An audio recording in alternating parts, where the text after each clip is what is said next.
বিয়ের 2 মাস পর থেকেই আমি একটা জিনিস খুব ভালো করেই লক্ষ্য করতাম। আমার ছোট বোন তানিয়া যখন আমার বাসায় আসতো, আমার স্বামী তখন আমার সাথে ঘুমাতে চাইতো না, কোল বালিশটা নিয়ে অন্য রুমে চলে যেত। আর আমার সাথে না ঘুমানোর কারণটাও আমি বুঝতাম না। এরপর আমি আমার বোনকে গিয়ে যখন বলতাম তুই একা ঘুমাতে ভয় পাবি, তুই আমার সাথে ঘুমা, তখন সেও আমার সাথে ঘুমাতে চাইতো না। আমার ছোট বোন তানিয়া আমাকে বলতো ওর পাশে কেউ ঘুমালে নাকি ওর ঘুম আসতো না, তাই সে আমার সাথে ঘুমাতো না। ইদানিং এই বিষয়গুলো আমাকে খুবই ভাবাচ্ছে। আমার স্বামী অফিস থেকে আজকে অনেক আগেই চলে এসেছে, অথচ অন্যদিন রাত 8টার আগে তাকে আমি বাড়ি ফিরতেই দেখি না। রাতে খাবারের সময় যখন আমি আমার স্বামীকে বললাম দেখো রাতে কিন্তু আমি একা ঘুমাতে পারবো না, আমার একা একা ঘুমাতে অনেক ভয় লাগে, তুমি আর না হয় তানিয়া যে কোনো একজনকে আমার সাথে ঘুমাতে হবে। তখন আমার স্বামীর মুখটা আর আমার বোনের মুখটা কেমন যেন কালো হয়ে গেল। তখন আমার আর কিছুই বুঝতে বাকি রইল না। সত্যি যদি এই সন্দেহটা আমার ঠিক হয় তাহলে আমার হয়তো আর বেঁচে থাকা হবে না। যাদেরকে আমি এত ভালোবেসে বেঁচে আছি তারাই যদি আমাকে ধোকা দেয় তাহলে আমার মতো হতভাগা মানুষ এই পৃথিবীতে আর কেউই হবে না। এইসব ভাবনার মাঝে আমার ছোট বোন আমাকে বলল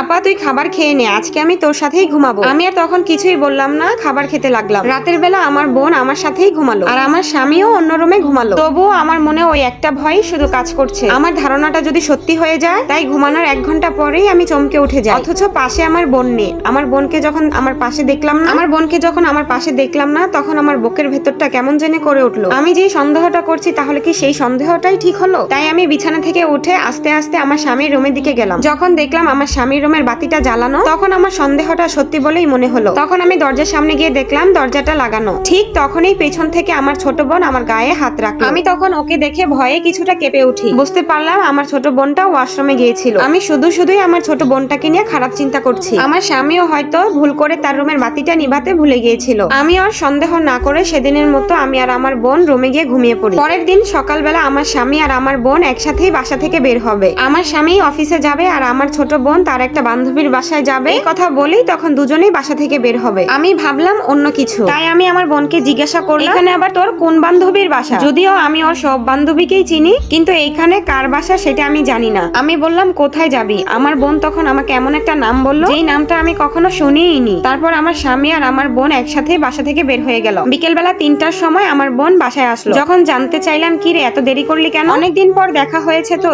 তাই আসতে দিতে চাচ্ছিল না, জোর করেই আমি চলে এসেছি। আমি আর তখন ওকে বেশি কিছুই জিজ্ঞাসা করলাম। এরপর আমি গিয়ে আমার বোনের জন্য খাবার রেডি করছিলাম। কিছুক্ষণ পর দেখলাম আমার বোন গোসল করার জন্য ওয়াশরুমে যাচ্ছিল। যেই মেয়েটা অলসতার কারণে 2-3 দিনই গোসল করতো না, সেই মেয়েটাই বান্ধবীর বাসা থেকে আসতে আবার গোসল করছে, এটা ভাবতেই আমার কেমন যেন অবাক লাগছে। আমার মনে হলো মেয়ে মানুষ যেহেতু কোনো সমস্যা হতেই পারে, হয়তো বা সেই কারণেই গোসল করছে।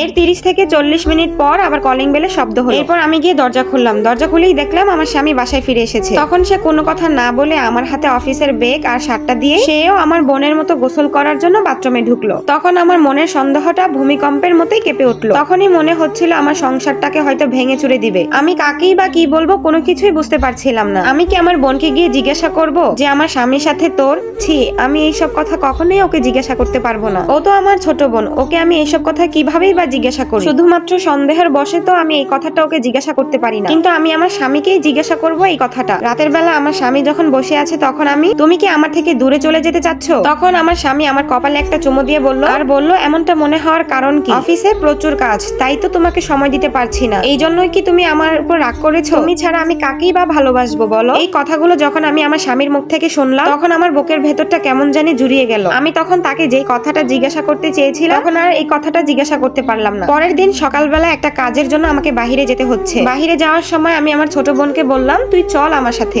একা একা বাসায় বসেই বা তুই কি করবি? আমার আসতে অনেক দেরি হবে আর বিকেলের আগে আমি হয়তো আসতে পারবো না, আর তোর দুলা ভাইও তো সন্ধ্যার আগে আসবে না, তুই একা একা বাসায় থেকেই বা কি করবি? তখন আমার বোন বলল তার নাকি প্রচন্ড মাথা ব্যথা, তাই সে আমার সাথে কিছুতেই যেতে পারবে না। আমিও আর ওকে কোনো জোর করলাম না। তখন আমিও বাহিরে চলে গেলাম। আমার বিকেলে আসার কথা হলেও আমি কিছুটা চালাকি করে দুপুর বেলায় বাসায় চলে আসি। বাসায় গিয়ে যে জিনিসটা আমি দেখলাম সেটা দেখে আমি খুবই একটা অবাক হলাম না, তবে নিজের অজান্তেই 2 চোখ বেয়ে জল গড়িয়ে পড়তে লাগলো। আমার স্বামী আর আমার আপন বোন কাঁথার নিচে অন্তরঙ্গ হয়ে শুয়ে আছে। আমার সন্দেহটাই তাহলে ঠিক হলো। আমাকে দেখে ওরা ওর নিজেদের কাপড় ঠিক করতে লাগলো আর আলাদা হয়ে একজন তখন আরেকজনের থেকে দূরে সরে গেল, আর আমিও তখন ওদেরকে না দেখার ভান করে ওয়াশরুমের দিকে চলে গেলাম।